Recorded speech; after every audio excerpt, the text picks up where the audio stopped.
All right, everyone, welcome to Brothers and Boss Battles Video Game Showdown. This is our Brodown episode.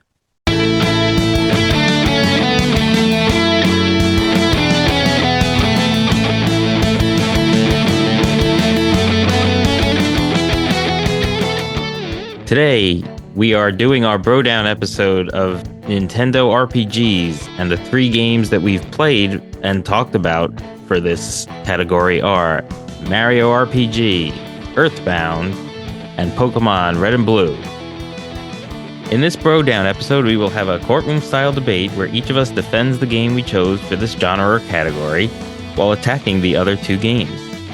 Based on the arguments made throughout the episode, we'll rank the games individually to come up with a consensus and declare a winner at the end.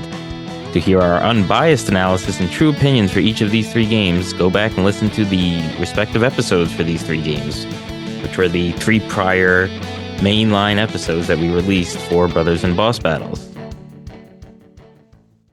All right, so today, just to lay the groundwork, I, Anthony, will be defending Earthbound.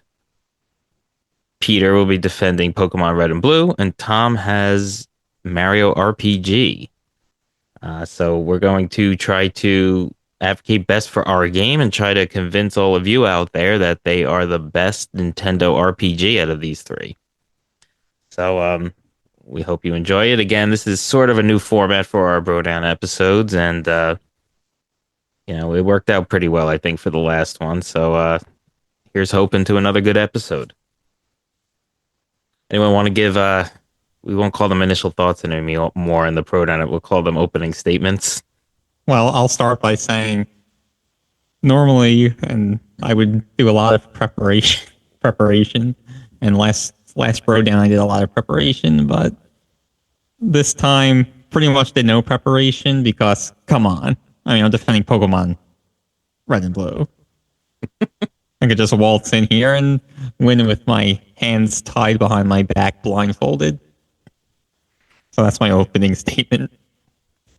All right. Well, I got Earthbound, and I think I'm going to have an easy time defending this because this is, I think, by far the most unique game of the three, with a killer story that I think could be adapted to a TV show or a movie flawlessly and be beloved by many. It also had great gameplay mechanics for an RPG, interesting characters, and some pretty epic battles. So that's my opening statement. If I want a story, I'll read a book. Oh, we're back to that. Print that on a t-shirt. Yeah, but we're talking about RPGs here specifically. And I think we're going to discover together here that Mario RPG not only has the RPG in the name. I honestly, I thought you were going to come in here and that be your entire argument. No, but we're going to see just how it represents the RPG genre very well. And we should call it Super Mario RPG because that's the actual name. I know we've all been calling it Mario RPG, but should we be calling it Super Mario RPG Remake since we all played the remake? Yeah. Fine. Now it's out there. But anyway, yeah, I think that distinction will be important, though. Yeah. So anyone want to throw out an argument? Well, I'll go with Earthbound because I think Earthbound takes the cake on this one, but I think its story is the best of the of these three games here. And RPGs, to be good, I think, have to be story driven. And I think they're just the type of game where the story is very important. And here it's just kind of unique and relatable in a sense that you have children, in a town. And yes, they have powers, and yes, there's aliens and stuff, but it's it's not set in some medieval setting or anything like that. So you have kids in a town, and any sort of town in America, and they have to come together to fight this evil villain, Gygus, and all his henchmen. So I think story-wise, it's just the most captivating. you look at Pokemon, and we even said in the episode, and you like this, Pete, but there really is no story. The story is go become a Pokemon master. And Super Mario RPG, I'll give it's probably the middle one here. It's got a little bit of a story. It works in elements of traditional Mario, with adding in new elements. So I mean, there's that, but it's also sort of just it's essentially let's replace Bowser with another villain so that we could get you to play Bowser. I don't, at the end of the day, it's not too much different. So I think story with just all the quirks and characters goes to Earthbound. I'm glad you used the word relatable because even before you used that word, I was thinking how when I was young, I just yearned so much. Like, I wish this could be real. Like, I wish I could go on a Pokemon journey and train and catch and train Pokemon and battle and collect badges. Like, that is the whole story, and it's just so relatable. It's so it feels like it could have been real, right? Instead of dogs and pigeons, it's Pidgeys.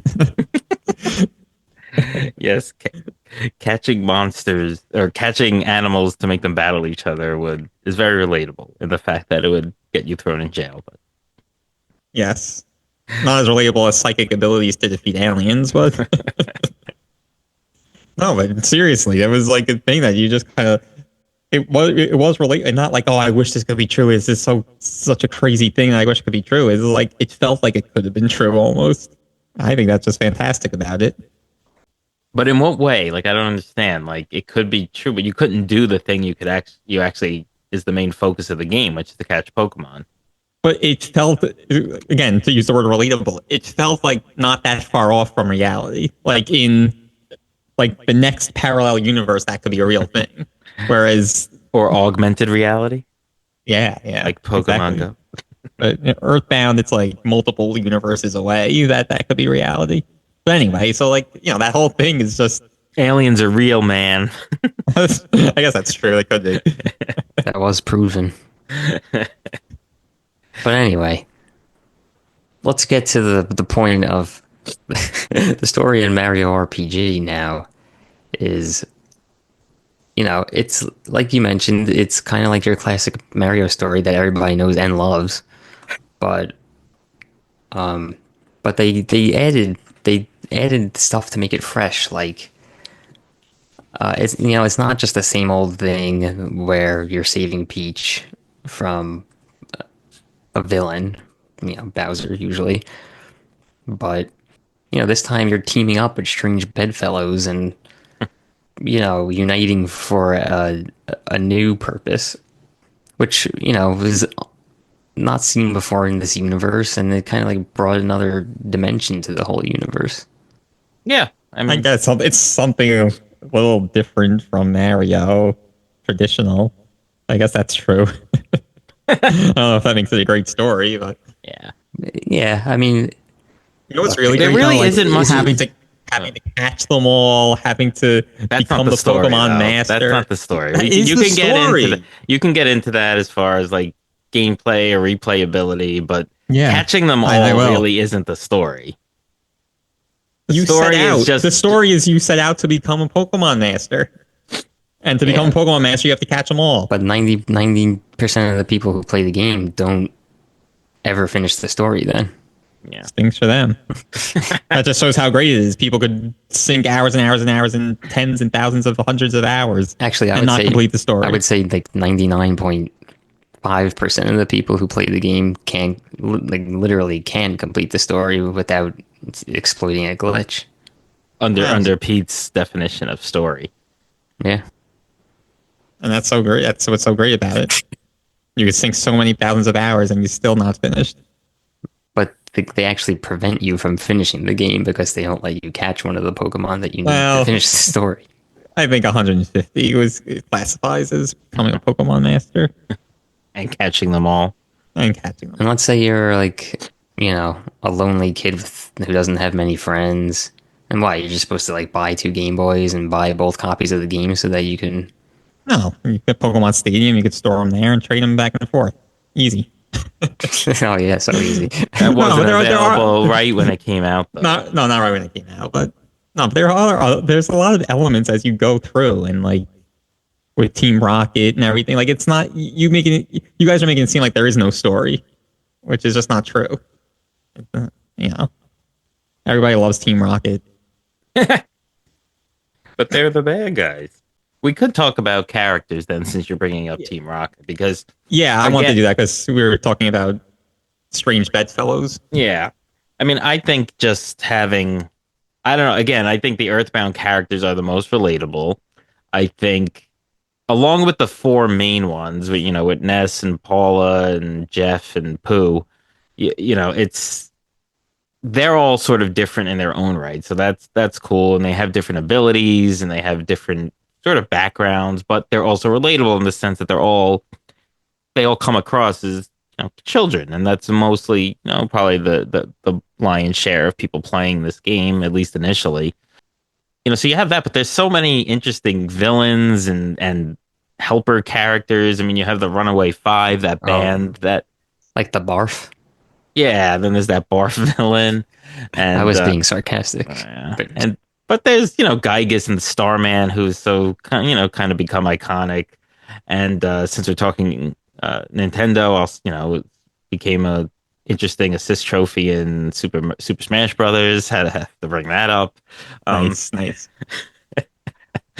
But there's just I don't know. I think the setup was really cool, and like the Earthbound played into sort of that, edgy 90s sort of like, this is gross, or this game stinks, which was a tagline they had, with characters like Barf and a character named Pooh, which was actually one of your teammates, and all of that. So, it fit into that era well, I think, with the creation of these characters. And yeah, I mean, I think those four are like a cool team you can get behind. I don't see how it gets much cooler than teaming up with Bowser. And you're really on this Bowser guy. And Gino. Gino, yeah, I mean, you want to talk about Super Smash Brothers. Theories. No. Let's talk about Super Smash Brothers. You got Pikachu, Pichu, Jigglypuff, Mewtwo, Pokemon Trainer, which had 3 Pokemon. Wait, why are we talking about Super Smash Brothers? Good question. We had Mario, Luigi, Peach. Is Luigi even in this game? No. No, I'm talking about the universe. Well, let's get back on track. Okay. Order in the court. Okay. So let me talk about characters. First of all, and again, you talk about relatable kids.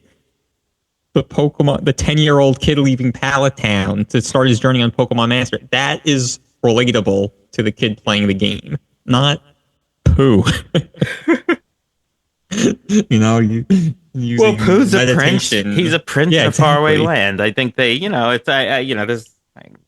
somewhat of a somewhat tropey, I guess, of like a foreign kind of person, but like there's nests and stuff like that too. I guess, yeah. And then then there's the rival that's like comes throughout the game that you just hate, and all the gym leaders. We were talking about this in the episode. Tom was like saying how he could name all the gym leaders, and then I added, and their Pokemon too. And that takes me to the best argument about the characters. There's 151 of them. You could play this game 100 times and have a different party every single time. Train them up however you want. Teach them different moves. It's fantastic. Earthbound has 4 characters. Mario has 5 characters. It's so lame. No, but I knew you were going to go with the Pokemon, but just talking about the human characters, I mean, a lot of them are faceless in Pokemon. I just don't agree. You have the playable character, you have the rival, you have Professor Oak, you have Bill, you have all the gym leaders, the Elite Four. There's so many of them. If you're just limiting it to the human characters, then we're talking about Pokemon. The best part of the Pokemon is the Pokemon. But the point is that they don't really have any personality. Like, they're not really enhancing the story in any way. Okay, if we're going to talk about story again, I know you didn't. Yeah, I mean, honestly, the Pokemon are essentially like a game like a shooter where you have like all these wacky guns and stuff like that. Like they're the tool you use, and yes, you can talk about them and like, oh, that gun's cool or this gun's No, it's cool. not. That's But not that's true. what Because you're essentially with training the them up, Pokemon. and you do gain you gain like an affinity towards them. Oh, I've had him since my second badge, and he's not really known to be this great Pokemon, but I've trained him up to be really strong. You do develop a relationship for these Pokemon. They're not guns. And I will say that, even Earthbound Ness had his rival essentially Pokey, which, obviously becomes a huge part of the story with him essentially being controlled by Gygus and all of that. So, you want to talk about rivals? There's a rival. I don't know. It's awesome to talk about who you rocked with when you play Pokemon. You can't do that in these other games because it's just set in stone. Every time you play it, anybody who plays it, same. Yeah, but you could develop your characters differently in Slightly Mario differently. RPG. Not to the extent you can in, well, yeah, in Earthbound you can't at all. Basically, you could give them Yeah. something that raises their IQ by 1 every once in a while, but you can't. You could completely turn Mario into ability-based Mario, where he just Yeah, Yeah. to some extent, not as much as Pokemon, right? Pokemon, we talked about that stat training. yeah, but nobody does that. The other thing is with Damn, we're talking all these things that nobody does in Pokemon. That's how deep in this game is. with Earthbound, like, so the point about having all of these other characters, I think you gain an even better affinity towards the characters rolling with them essentially the whole game, which you do in Earthbound. Pokemon, you catch 100 Pokemon, you use 10 maybe, like the whole time, 15. Like, Better than 4. well, yeah, but the ratio is, I don't know. No, it's cool. It's just like the cartoon where maybe you take out Taurus and use him in a Pokemon League battle or whatever, and then you swap him out for someone else. That's based on, the challenges that await. All right, if no one has anything else to say on characters, we should let's move to gameplay. I think we'll have a robust conversation on this. Look, they're all RPGs. The gameplay is a certain way, but I want to weave in. I think part of the gameplay is how difficult or easy a game is. And go back to the episode, listeners, for the prior for our conversation on these. But I think Earthbound wins on this point as well, because other than a little bit at the beginning where it seems overly difficult, it thereafter scales very well, I believe, and is challenging at points throughout, but not impossible. Whereas these other two games they just get way too easy. I mean, Super Mario RPG is just like a cakewalk the entire time. At least the remake, which is the one we primarily played for this our episode from a few weeks ago. Did you beat Earthbound? Yeah, I played Earthbound. Did you beat Pokemon when you were playing for the podcast? That's such a sneaky question because I rushed through it just to reacclimate myself Okay, well, with you it tried to for run- the podcast. I have beaten it in the past, Okay, other so- than under your stupid definition where you have to catch all 150 Pokemon in order to beat it. But No, that's not beating it. That's completing the story. oh, right, oh, right. Obviously. No, but the point. But that is a sneaky question. But the point is, it's really not that easy. You have to make the effort. You can't rush through it. I had 2 mid 40s Pokemon and got through everyone but the final rival boss. I beat the whole Elite Four with the level 45 Charizard and a level like 43 Butterfree, essentially. If I had trained for, if I had a few more days, I would have like breezed through it. Yeah, and that's the nice thing about Super Mario RPG is you don't have to waste all this time grinding and leveling up a billion different characters. You just get to play the game and enjoy it. There's none of this like monotonous chore work in the game. I would just love to know what easy mode is on Super Mario RPG, though. I think it's called breezy mode. Oh, breezy. Breezy, not easy. It's not. It's so easy we couldn't even call it easy. It's easy. Easier than easy. But that's another point is I don't really think it's as easy as you guys are making it seem. In some of those boss battles, Yay!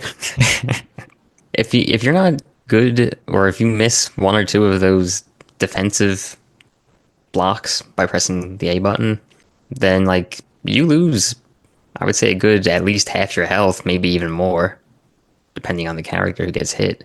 Yeah, Tom, you're right in that. Like the first 90% of the game was like stupid easy, but like towards the end there were a few boss battles where it was challenging. Ooh, Thank you. concession. It's still by far the easiest of these Yes, three games. I mean, definitely. almost to an unfun point. I Yeah. think. I disagree. There's just never Not- really any strategizing, right? In Pokemon, you're strategizing. What types am I facing now, and setting your team up that way. And you didn't. And if you don't do that, if you don't play the type advantage, it's going to be tough. Yeah, unless you're really over leveled. Yeah, exactly. But in Mario RPG, there was never any strategizing. It was just go in, do it, and bam. And I could really make that case for Earthbound too. There were some enemies that were weak against certain types of abilities, but never really knew that, so I could never really exploit that. I mean, what I'll say about... I forgot what I was going to say. I'll cut that out.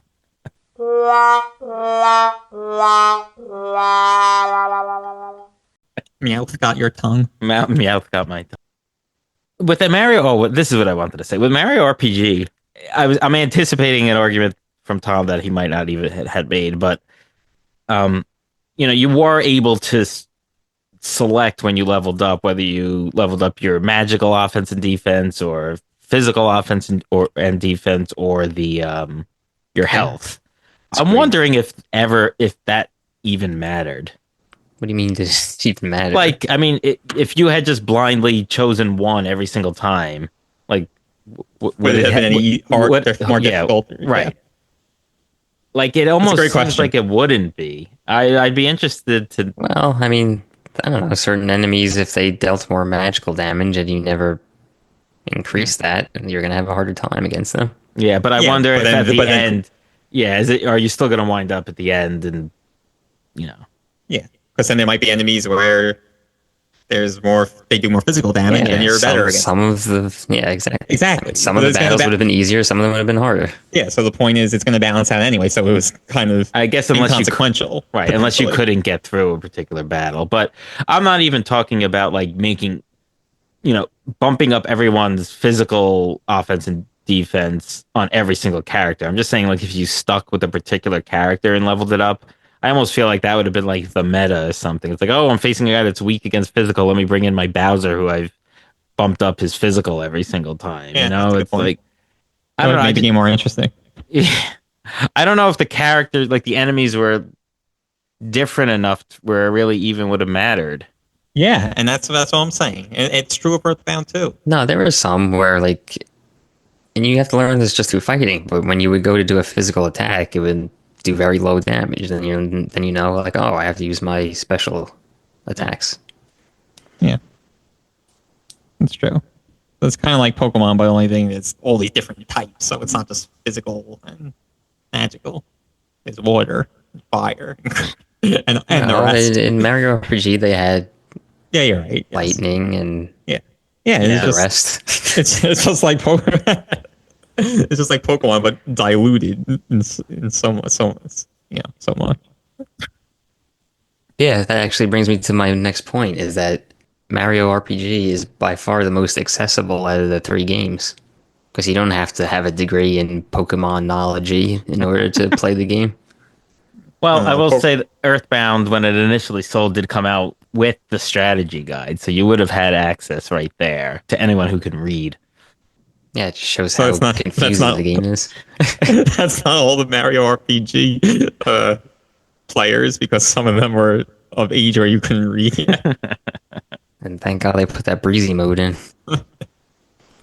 No, I mean, I don't know how many I mean, How many copies did Pokemon sell? To say it's inaccessible is absurd. Well, I mean, it's Every child in the world had one. people hopped on the bandwagon, and half the kids playing the game probably didn't even know what to do. I love all these stats. That's just what cases is that? About 65% of the people who played the game Didn't know what actually to do. ended up in. That's a good strategy, though. Just say percentages. It sounds like smart arguments.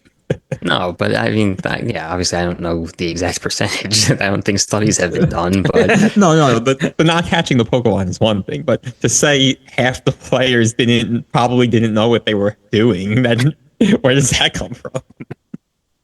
well, I will. I mean, I don't know if we should conflate amount of ease with accessibility either. Pokemon, Yeah. you definitely have to know how to read. I said would that say as that's a true of joke. Earthbound. I would say that's true of Earthbound too, even if you're ignoring the guide. I seem to remember in like the the little book that came with the game, it says like What game? with Pokemon Red and Blue, it said the game is best enjoyed by. I feel like it mentioned something about being able to read as being the best way to enjoy the game. Prerequisite. Yeah. Yeah. Okay. So I mean, I don't that's- know. Look, again, if we're conflating ease with accessibility, then yes, I'll even admit that Mario RPG should win. I don't know if that No, it's not. the listeners would. It's but not conflating. It doesn't have all these complicated elements to it that often scare people off of RPGs. But we're not. No. These three games, none of them are Final Fantasy. It's like yeah. they're all accessible, even though some are a little harder than others or have some more interesting mechanics than others. Yeah, we kind of glossed over this. Well, we're still sort of in gameplay, but they do have different gameplay elements in the sense that, like, Mario RPG, you do have that like press A at the time you're hitting or getting hit, and people could like that or not. I think it made the game even easier, and so while that component in and of itself isn't awful, I think the way it was implemented in Super Mario RPG was pretty bad. It's good you brought that up because that actually sets it above the other two games because you don't just press a button and then watch. You have to be like on guard and attentive throughout the game, which is generally something you want from video games. Yeah, that's a good point. That is a distinction between Mario and the other two games. To an extent, but Earthbound did have that. What I thought was cool, the ticking health meter, where if you get hit and it's a fatal or going to be a fatal hit, you could try to end the match as quickly as possible. Use your strong moves. Make sure you're getting through all of the menus, and if you can Mash the buttons real quick. Well, defeat the enemy before your health ticks all the way down, you'll essentially save yourself from dying for that battle, and then you could heal or whatever afterwards or after the battle. So I think that's a really unique. I haven't seen that in any other RPG that I've played, and while it is unique, I also think it's a cool feature because it does kind of make you have to think quick on your feet in the throes of battle when it could sometimes be stressful to do so. So I just thought that was very cool and a great gameplay piece to add to your standard RPG. Yeah, a cool gameplay piece of Pokemon that I really haven't seen anywhere else, not that I'm a huge RPG player, is the idea of evolution. Like, how exciting was that, and the music and everything, and we'll get to music. But, your characters could evolve into a stronger, similar type of character. Certainly not something, that's a very exciting element that you don't see in those games you're defending, and really... It's sort of like leveling up. No, but it's not. It's cool, but like they retain all the same moves when they evolve, and it's just like, okay, the sprite looks a little different and they're a little stronger. And again, that's true. Yeah, graphically it's cool, but it is essentially just leveling up, which is a standard of every RPG ever made. But also the idea of catching the Pokemon. That's another thing. You choose who you are going to acquire, and not just choose, but it's some skill involved in doing that, right? you have to weaken them but not kill them, and then throw different kinds of balls. That's a different what you're laughing, Tommy. That's a different element, and it's a very interesting and exciting part of the game. Whereas everyone who's playing Mario RPG 3 hours in gets Geno, and that's it. Lame. Let's go to the answers to last week's Would You Rather question.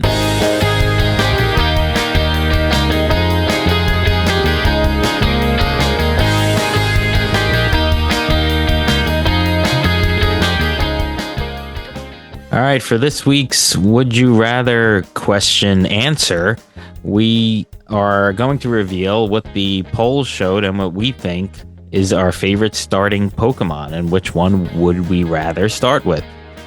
So the polls on our Instagram and X and other various sites revealed the winner to be Bulbasaur, which is very interesting and cool because that is actually my pick as well.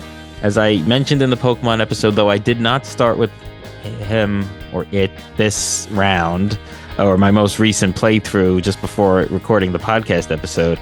I always sort of chose him in the past because I felt he was sort of left out because of the, being red and blue kind of corresponding with Squirtle and Charmander, but not him. So Bulbasaur is my pick too. Yeah, I think I mentioned this on the episode, but I always had an affinity toward Blastoise. So, for that reason, Squirtle is this Pokemon starter that I would rather start with. And I did mention this in the episode, but I always tended to lean towards the fire Pokemon as my starter. They always seem to be a little bit more rare. I mean, fire as a type in general. So I think that's why I initially started doing that, but then I just kind of carried it on through the later generations. All right, there you have it. Bulbasaur wins, despite the three brothers not agreeing on this one.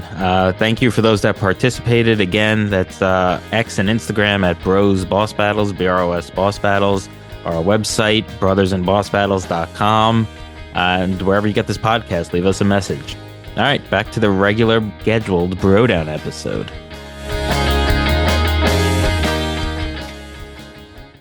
All right, before the mid-episode filler, would you rather responses or answers to questions, we were Pete, I think you had wanted to say something. If not, we can move on to a new point of contention here. No, we were talking about sort of gameplay, but I wanted to move on to more like replayability or post-game. So right. I've been mentioning it a lot, but it's an important part of the game, catching them all, or at least completing your Pokedex to see them all, is something that often happens post-game, right? Yeah. But in terms of total replayability, and this is also something I mentioned earlier, and it's also because it's a huge part of the game, but the fact that there's so many different characters, so many different Pokemon, you really could build your team differently, and we did that.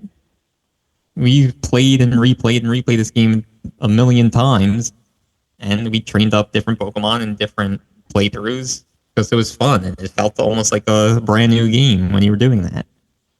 And another thing I just want to emphasize is just the player versus player, aspects to this game. Especially at this time, that was pretty rare. And just playing against your friends or trading with your friends, like or just have bragging rights. Even after you completed the game and beat your rival after the Elite Four, you wanted to train up your Pokemon more. Or catch, the strongest Pokemon that you could for bragging rights or for beating your friends. So all that goes into replayability and all that great stuff. For replayability, I can probably give you that, but I think Super Mario RPG is really the only game here that has a legitimate end game. What do you mean? Where there's content to do after you beat the main story. What about catching them all? Well, that's not really an end game thing because you can do it before at the end of the game. Wait, you could catch Mewtwo before? Well, I forgot about that. There's one. Okay, so like the end game for Pokemon is essentially like 20 minutes. So why is Super Mario RPG better then?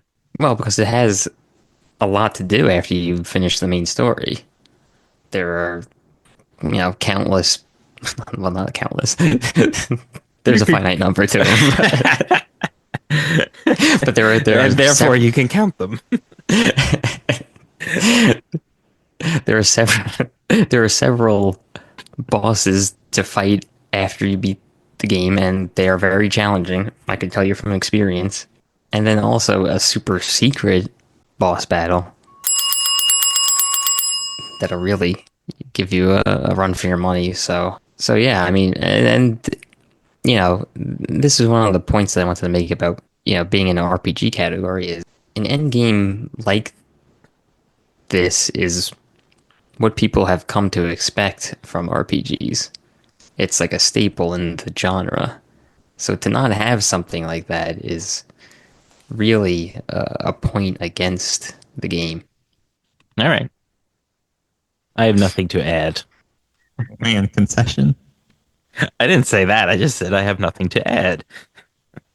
I rest on my other points. All right. If there's nothing more on replayability, why don't we go into music? Because I think that's, you know, a big feature of a game. And I'll start since I brought it up. Tom's giving me a shrug. I don't know. He's saying it's not a big deal, but I think it's worth talking. No, it's a big deal. You don't have to break every category up into like a structured thing like that. You could just call something out. Well, okay, fine. So I like the fact that in Earthbound there is a lot of homage paid to and influenced by actual artists. If you know, there's several YouTube videos or whatever you want to read about the music in this game, but being sort of in this Americana type of setting for most of the game in these towns, there's sort of influence by like American pop bands like the Beach Boys and so forth. So, you know, I think that's really cool. You know, I just saw another video the other day about how some of the themes in like Moonside, for example, was sort of it sounded like a sample from the Little Rascals theme, and it just like played on a loop and with different sort of tones in them. So, you know, it didn't sound like the Little Rascals theme, but it did appear to be sampled from it, and just stuff like that from pop culture. And that was really an important defining aspect of this game. Was to sort of place this RPG setting in, you know, a suburban town and suburban towns and cities, as opposed to you know, a medieval kingdom or you know, space or something. And you know, even though there's some space elements in Earthbound, so you know, I just thought the music was really good. It's really interesting for the point I just made, but it is also just really good and catchy. You know, there's upbeat numbers, there's more ominous numbers, for depending on what sequence you are at in the game. So, you know, I would give the music point, not to name it an official category, but give the music win to Earthbound. Well, okay, you mentioned in the Pokemon episode something really interesting about the limitations of the Game Boy, and then how, I guess, the composers in Pokemon sort of manipulated or circumvented that. So I encourage the listeners to go back and listen to that, because that was a really great point in the favor of Pokemon that you made. But also, for those listeners who've played at least two of the games, assuming one of those games is Pokemon, just think back to, or think about how many songs from Pokemon you could kind of hum, just from the opening credits to Pokeflute, Pokemon Center, and then think about how many compositions you could hum from Earthbound or from Mario RPG. Probably zero. Mario has the most recognizable and well-known sounds and music from probably any game franchise in history. But does that game? Yeah, the music in this game felt very Mario. But it didn't have the main theme, did it? Yeah, Mario has one song. Do do do do do do do. That's it. That's what people recognize. No, the invincibility theme when Yeah. you get the star. And that Bowser's And Castle the from underground. the underground. Yeah. Did it. Yeah. But none of those were in this game. Were they? If they were, I kind of I missed don't it. recall. Yeah. There were twists on them, Yeah. So and stale music. no Well, they familiar repurposed. and enhanced music, and also, so one more thing on the music is there were lots of like, in terms of just like listening to beautiful sounding music, Mario RPG remake definitely takes the cake. It wasn't just peeps and boops; it was actual like orchestral scores that you could go to like Carnegie Hall and hear songs like that. So, so that's obviously a no-brainer for Super Mario RPG. But then also just other sound effects, like Mario's jump sound and shooting the fire flower. Yeah, those sounds were in the game. That's true. Yeah, and they added to the game. Yeah, well, Wasn't just or that added to the game though, and it was cool being able to identify the different Pokemon cries just from those little sounds that they made. Just everything, even like the Pokemon Center when you heal your Pokemon, like it's just ingrained in my head forever. That sound. yeah, because you played the game a billion times. Yeah.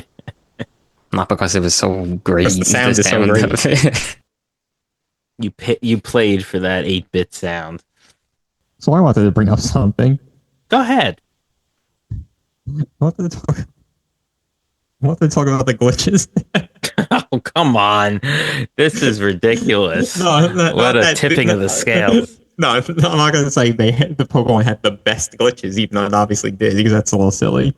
But if I handed somebody a game that I played through, but maybe kept some trainers unbattled so you could do the glitches, and I told this person, like, just try to do all the glitches that you heard on your favorite podcast, Brothers and Boss Battles. It's really not insane at all to think they're going to have more fun just trying to do all the glitches than they would playing through Earthbound or playing through Mario RPG.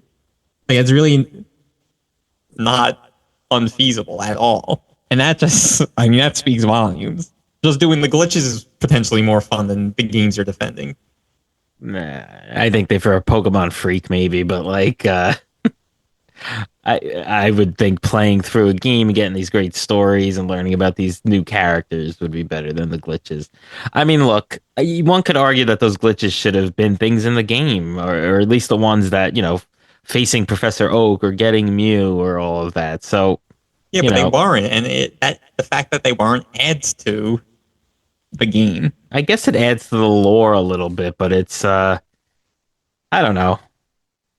Just seems like it should have been part of the game. Yeah, I mean that Professor Oak battle is awesome. Did you play that? I don't think so. Well, maybe I did. Maybe I did when I was much older. I don't know. I feel like you would remember that. I definitely didn't when we were younger. Yeah. And actively playing the game all the time. But there's more too. I didn't mention that, not just Professor Oak, but I don't think I mentioned there's another character or trainer battle called Sylph Chief that you could encounter through a glitch that was apparently removed from the game.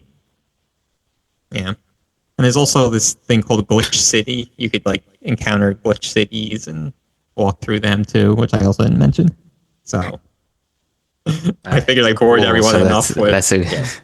What a great feature! The game is buggy and cut a lot of cool stuff. Yeah, they cut the cool stuff because they couldn't fit anything else into the cartridge.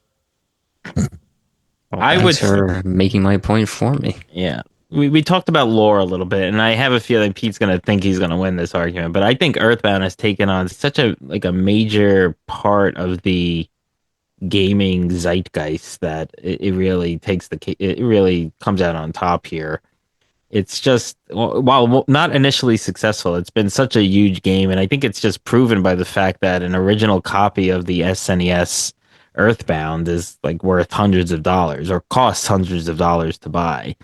So it's really it's really become a cult classic with cult followers, and I think for good measure because of the type of game it is, and it just was beyond its time when it came out and wasn't appreciated. But then, it's so much a part of Nintendo and gaming lore at this point. Even Ness's inclusion in Super Smash Brothers, not to bring it up again, but I think it just shows how big the game really was. Yeah, you know who else is in Super Smash Brothers? Mario, Peach, Bowser. I also forgot to mention Greninja and Incineroar earlier. They're not even in True. Pokemon Red and Blue. That's true. So if But I you can't use mentioned- if I can't use Luigi, you can. Yeah. You can't bring every Pokemon into this. Okay, so first, an economics lesson. The reason why Earthbound maybe is a couple of $100 or whatever is because it didn't sell well, so there wasn't as many copies made. So that always happens with these kind of quote-unquote cult following games, that they didn't really sell well, but then at some point down the road, they gain some niche popularity, and then they sell for more money. Just because Pokemon sold probably 10 times more copies or 100 times more copies, that's a good argument to make. Some hipster decided that it was all of a sudden a good game, so Yeah. now everybody wants one. Yeah. After Ness was included in Super Smash Brothers. So I forgot, what was the topic of your Lore, sort of the lore. Lore. Okay. Well, I mean, I don't know. I mean, if you're talking about effect on the gaming community, just imagine if Pokemon Red and Blue was this crummy game that, I don't know, was slow and buggy and just whatever. A couple of interesting mechanics was left out, and it Well, never it was buggy. and it never glitchy. Yeah, and it never and it just didn't succeed for whatever reason. That would have changed the fate of the world, basically. Imagine if Earthbound wasn't successful. Oh wait, it wasn't. But it wouldn't really have an impact. But could you imagine if Pokemon wasn't a thing? And the reason why it is a thing is because Red and Blue is so awesome and so successful. If it wasn't a thing, it just wouldn't be a thing. We wouldn't know. Yeah, we wouldn't know. Except we do know. Yeah, but imagine if Mario was never a thing. Yeah. No. Then Nintendo, as we know it, wouldn't even exist. That's true, but Mario was a thing before Mario RPG was. Well, yeah, but you can't just claim that as a point for Pokemon because that was the first one in the series. Yes. But it's the biggest point is if Mario RPG was never made.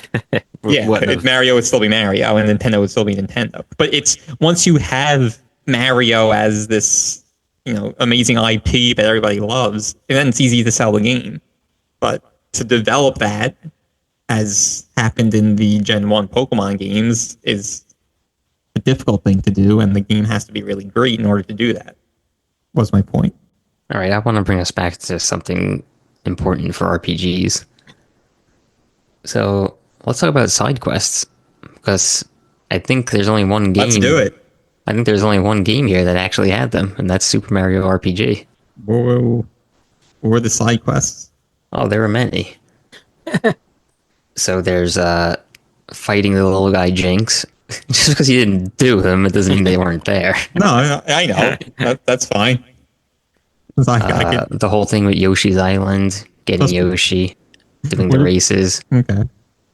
There was the one with Toadskoy. I was gonna say Dostoevsky, but Todovsky, Toychovsky or whatever. Yeah. completing the musical score there. Well, what about catching them all? Counted others.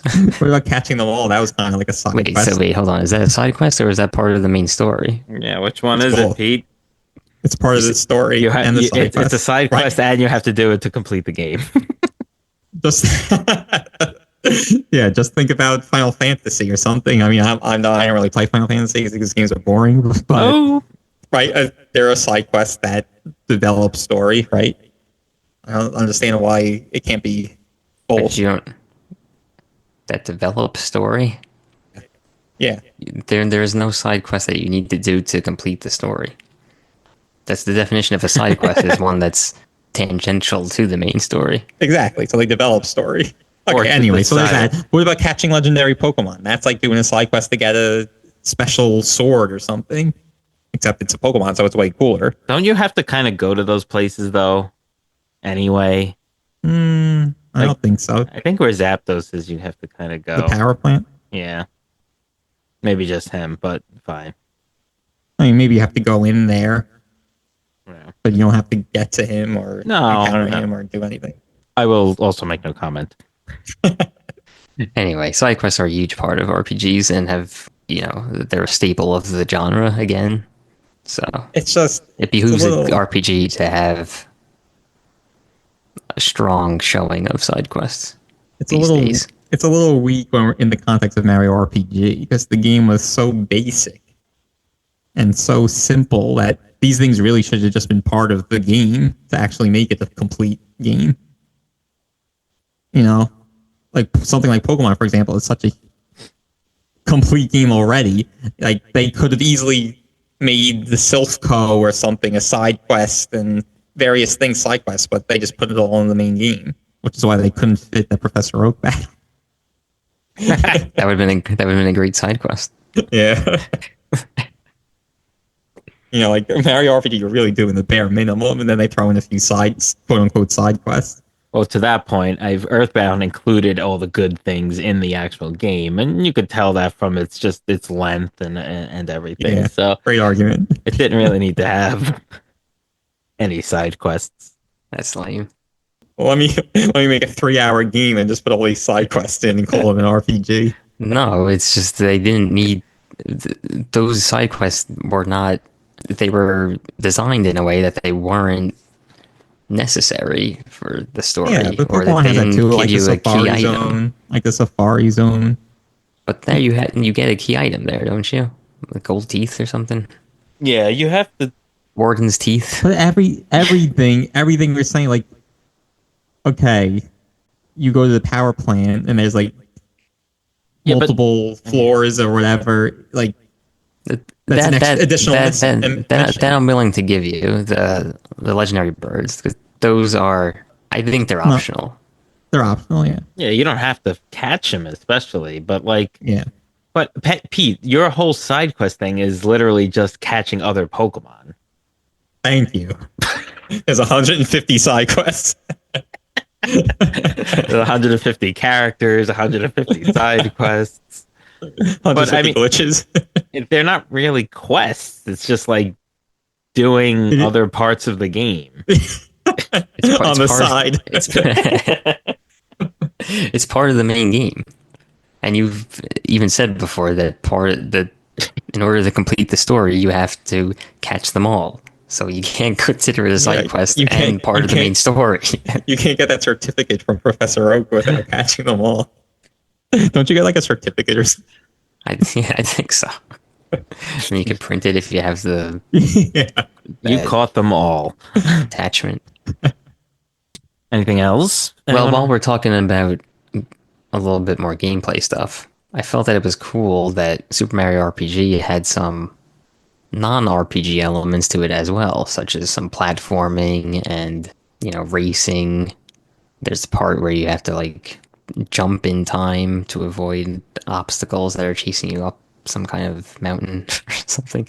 But so like there's more there to the game than just turn-based battles and walking through dungeons and walking through towns and sometimes having no idea what you even have to do and then just randomly somebody calls you on the phone.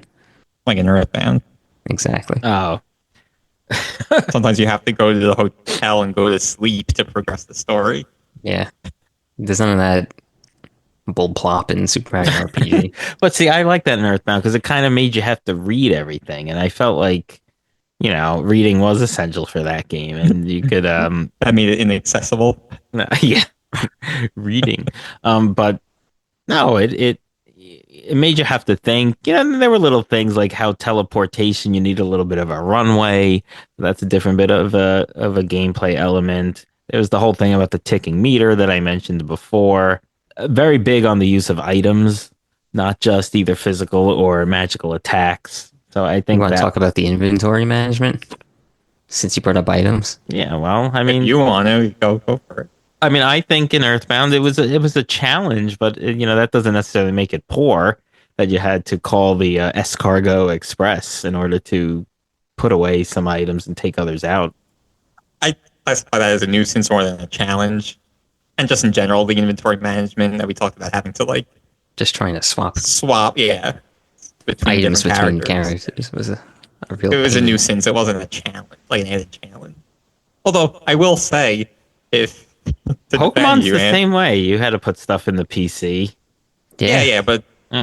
you have one bag though. You don't have like 4 different bags where only one person could use it. So you have to like give your item to that person, but that person's inventory is already full. So at first you have to remove an item from his bag. Like it became a little silly. Now in Mario RPG, if you get too many items, they just automatically send it over to Mario's home, Right, because they had to make the game even easier.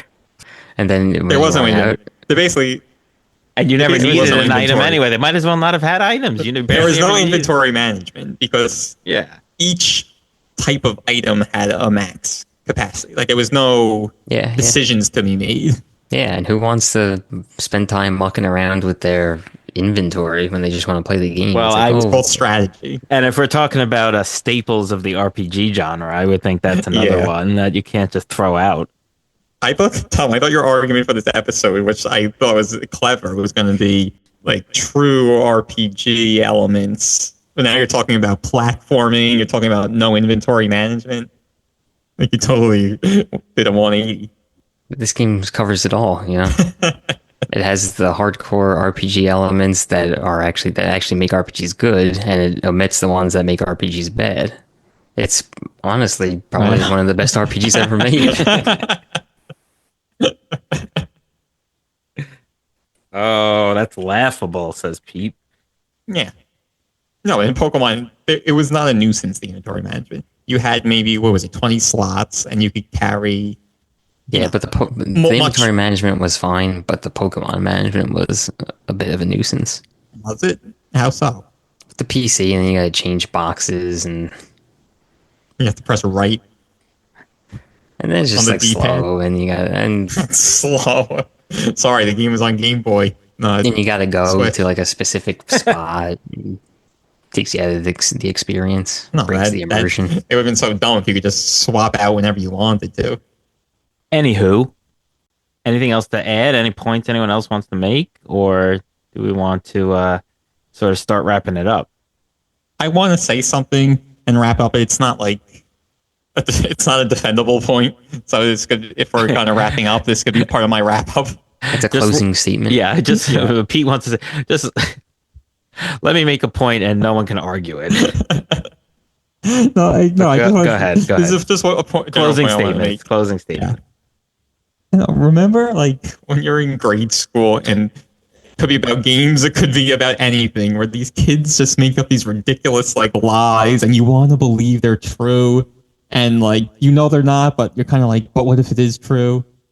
And again, it could be games, could be about anything. It could be about the swimming pool on the roof of the school or whatever.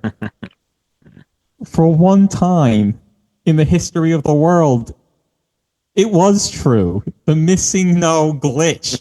Can you believe how stupid that sounds? Oh, there's this jumbled Pokemon. If you talk to the old man and then fly to this place and surf on the coast, but don't go off the coast. You have to stay on the coast.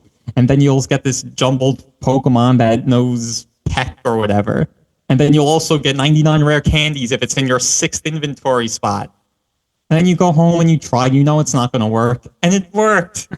I mean, that is just so amazing. And like, I just can't stress that enough that like, if you didn't experience that, you're never going to experience anything like that.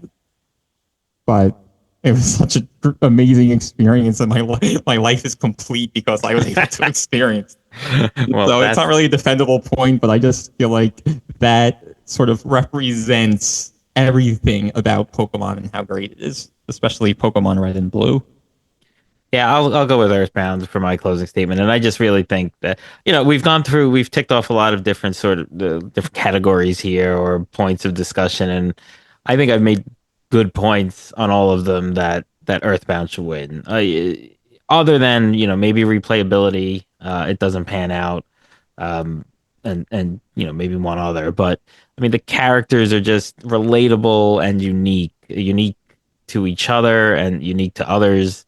The story is, I think, by far the most interesting and by far the most developed.